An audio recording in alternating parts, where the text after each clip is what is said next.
Bonjour, chers amis, bonjour, chers internautes, bonjour, chers cultiteurs, bonsoir pour certains. Cela va dépendre de l'endroit, de l'heure à laquelle tu vas lire cette vidéo. Voilà, à laquelle tu vas lire cette vidéo. Voilà, très heureux d'être avec vous aujourd'hui et j'espère que tout le monde va bien. J'espère que tout le monde va bien. Voilà, j'espère que tout va bien. Pour ceux qui sont nouveaux venus, sur les réseaux sociaux.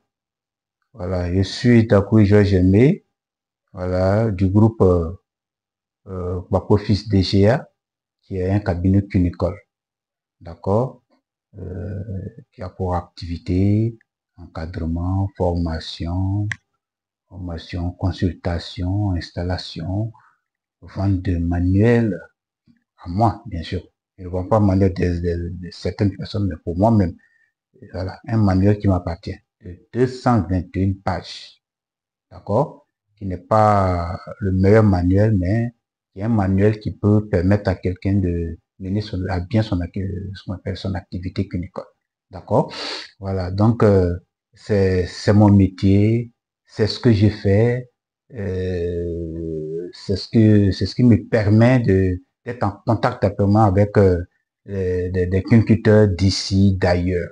D'accord, voilà, donc si ce matin j'ai décidé de faire cette vidéo, c'est pour apporter un plus à certains et, disons, une répétition pour d'autres personnes. D'accord? Et comme la répétition est pédagogique, j'espère que ce que je vais dire va permettre à certaines personnes d'avoir des informations sur l'activité ou bien leur future activité. D'accord? Voilà. Merci beaucoup. Pour tous ceux, d'abord, pour commencer, pour tous ceux qui voudront me joindre pour des préoccupations, vous pouvez m'appeler au plus 225 07 57 65 28 59. Je répète, plus 225 07 57 65 28 59. Je profite de cette occasion pour dire bien des choses aux cultivateurs de Gozo, de Gagnois, de la ville de Gagnois, aux cultivateurs de la commune de Songon, précisément la présidente Missaïra, mon frère François Songé, Monsieur Stanislas, etc., etc. J'ai dit bien des choses comme ça à Monsieur Inefé Herman, de l'autre côté, de m'appelle d'Abidjan. Bien des choses à Miss Aïra, voilà, qui est notre présidente à nous au niveau de, comment appelle, la coopérative de Songon. D'accord? Je profite de cette occasion pour dire bien des choses à mes parents maternels de Poakoro, précisément de Maïbois. D'accord? Voilà, bien des choses à ces parents-là, parce que c'est grâce à leur sœur aujourd'hui, je suis celui que je suis leur fils. Voilà, donc je profite de cette occasion pour leur dire bien des choses. Voilà. Sans toutefois oublier mes parents de Gueyo, de Bretio précisément, du Caton Gribéiri, tous ces frères-là, je leur dis bien des choses et que vraiment que Dieu soit avec eux et que toute cette jeunesse-là se permette d'écouter ce qu'on appelle ces conseils que je vais donner, surtout sur ma chaîne YouTube. Voilà. Et certains pourront peut-être s'insérer, certains pourront peut-être s'installer, c'est bon, on va faire l'élevage de lapin. Et c'est une activité rémunératrice, voilà, qui peut permettre à chacun de se défendre, comme on le dit en Côte d'Ivoire, de se défendre. D'accord? Voilà. Donc, écoutez, visionnez toutes mes vidéos sur ma chaîne YouTube. Voilà. Vous allez avoir plusieurs conseils. Vous allez avoir plusieurs éléments qui peuvent vous permettre de vous installer, de vous intéresser à la chose, qui peut qui peut vous permettre aussi comment on appelle, d'embrasser l'activité qui va vous rapporter de l'argent.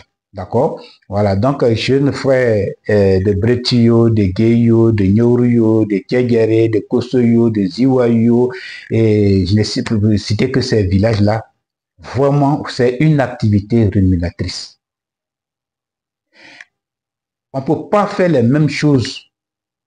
Chacun peut avoir sa voie. C'est-à-dire décider de faire l'élevage de lapins, l'autre l'élevage de poulets, l'autre. Voilà, chacun doit avoir une activité, que ce soit une activité secondaire ou principale. Toujours est-il qu'il faut avoir une activité.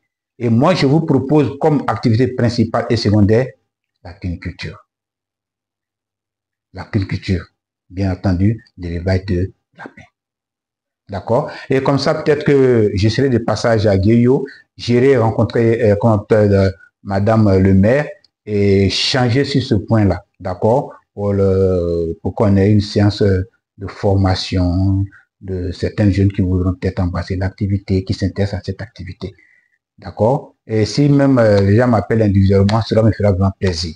D'accord? Voilà, sur ce, je vous dis merci, merci, merci. Et prenez vos tabourets, asseyez-vous, installez-vous bien.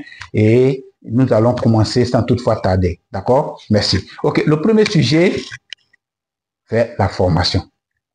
La formation étant la base de cette activité, c'est par là qu'il faut commencer. Former des cultivateurs, il y a deux types de participants. Il y a des participants qui ne savent pas lire et écrire. Et il y a des participants qui savent lire et écrire. Ces deux groupes de participants ne se forment pas de la même manière. Ces deux groupes de participants ne se forment pas de la même manière. Pour former une personne qui ne sait pas lire et écrire, il faut être doté d'une stratégie. Il faut lui inculquer la culture.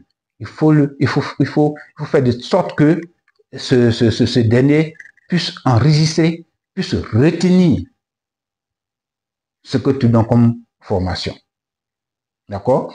C'est vrai, on dit, ils ne savent pas lire. J'ai dit comme ça, toi qui ne savent pas lire, ça ne veut pas dire qu'ils ne sont pas intelligents. Ils sont intelligents. Donc, si tu emploies des stratégies, de bonnes stratégies, vous allez voir que ces stratégies-là, ou bien ces stratégies vont lui permettre d'enregistrer ce que tu es en train de lui donner comme de cours. Par contre, c'est facile pour celui qui sait lire et écrire.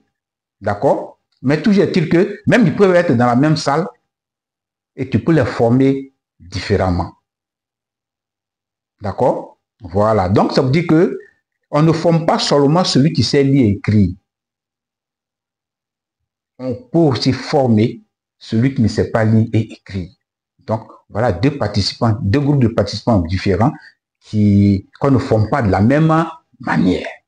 D'accord? Voilà. Donc, voilà un peu ce que je veux apporter, juste un petit point que je peux apporter concernant, comment on appelle, la formation.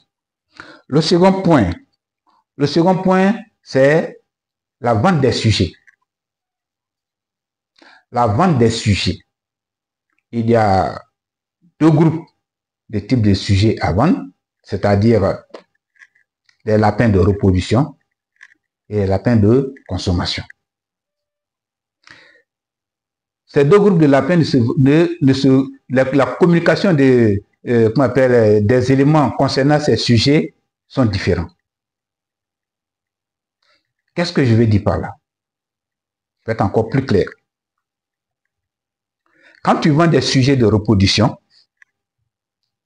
il y a des informations clés qui doivent accompagner la vente de ces sujets. C'est-à-dire, ce sont des informations que tu dois donner, sinon que véhiculer à ceux qui sont intéressés ou bien qui sont intéressés ou bien qui seraient intéressés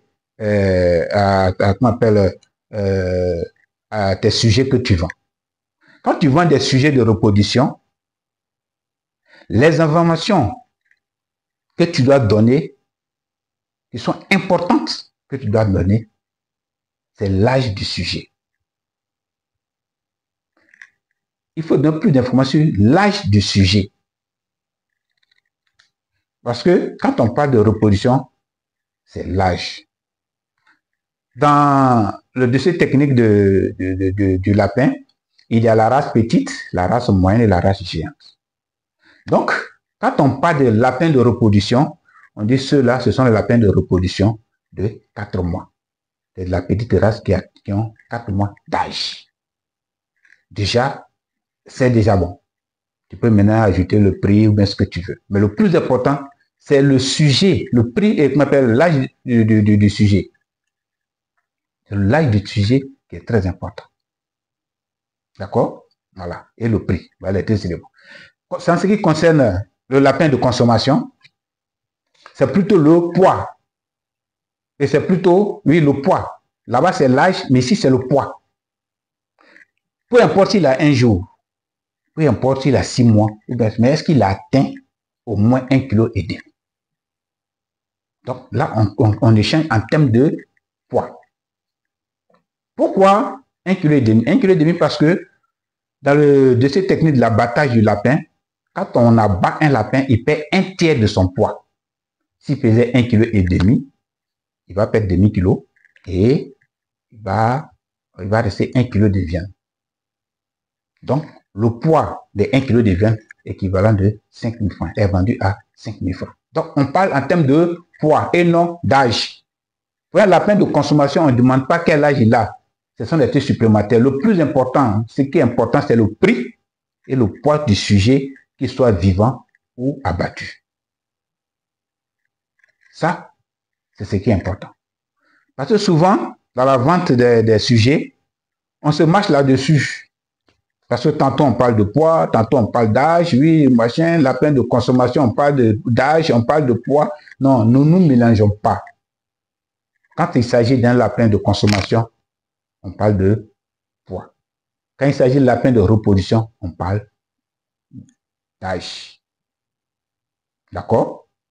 Voilà. Donc, chers amis, voilà un peu ce que je vais vous dire aujourd'hui. Ces deux sujets, ces deux thèmes sont très importants pour un cultivateur qui soit nouveau ou ancien.